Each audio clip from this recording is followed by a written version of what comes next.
তখনকার দুনিয়াতে মূসা আলাইহিসসালামের চেয়ে বেশি জ্ঞানী আর কার অস্তিত্ব ছিল না। তিনি তার চেয়ে জ্ঞানী কারো কথা জানতেন না। তবুও আল্লাহ তাকে বললেন, এমন একজন আছে যে তোমার চেয়ে বেশি জানে, তোমাকে তার কাছে যেতে হবে এবং শিখতে হবে। এখন খুবই ইন্টারেস্টিং এই ঘটনা। এমন একজন সম্পর্কে আমরা কোরআন থেকে যা জানি, এই নবীকে অন্য সবার চেয়ে বেশি জ্ঞান প্রদান করা হয়েছে। তারপরেও আল্লাহ তাকে বলছেন তোমাকে অন্য একজনের কাছ থেকে শিখতে হবে।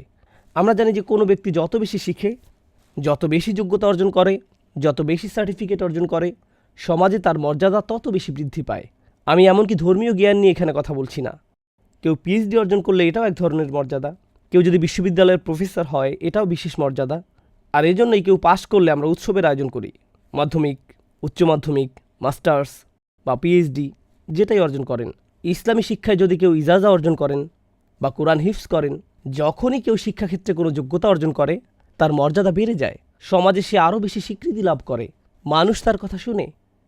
তথাপি এই মানুষটি যাকে আল্লাহ মূসা আলাইহিসসালামের চেয়েও বেশি জ্ঞানী হিসেবে বর্ণনা করেছেন, মূসা আলাইহিসসালাম বরং বহু দূরের পথ পাড়ি দিয়ে ওনার কাছে আসেন জ্ঞান আহরণ করার জন্য, অথচ কেউ তার সম্পর্কে জানে না, কেউ তাকে চিনত না। প্রকৃতপক্ষে সবচেয়ে মজার ব্যাপারগুলোর মাঝে একটি হলো, এমনকি আমরা তার নামও জানি না। কোরআনে আল্লাহ তার নাম উল্লেখ করেননি। হ্যাঁ, হাদিসে তার নাম এসেছে খিজির বা খাদির, তার নামের কয়েকটি বানান উল্লেখ করা হয়েছে।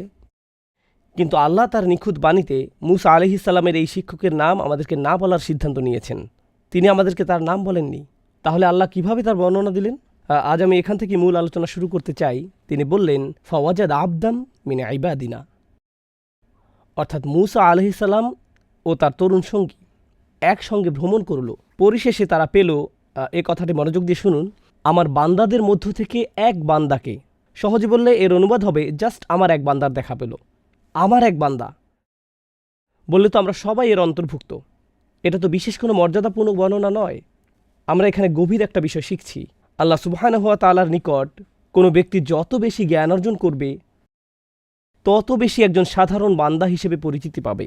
এই জ্ঞানের কারণে তারা অন্যদের থেকে স্পেশাল হয়ে যান না, বরং এই জ্ঞানের ফলে সেই বান্দা বুঝতে পারে, ইন্নানি মিনাল মুসলিমিন, আমি শুধু সব মুসলমানদের মধ্যেই একজন মুসলমান, আমি অন্য কারো চেয়ে উচ্চতর কেউ নই। দেখুন, অন্য সকল জ্ঞানের ক্ষেত্রে কেউ কিছুটা জ্ঞান অর্জন করলে নিজের মাঝে কেমন যেন আত্মম্ভরিতা তৈরি হয়। কোনো কনভেনশনে যোগ দিলে যদি তার পিএইচডি থাকে, তখন শুধু আব্দুল করিম লিখবে না, লিখবে ডক্টর আব্দুল করিম, পিএইচডি। আচ্ছা, এক কাজ করি, পিএইচডি একটু মোটা অক্ষরে লিখি।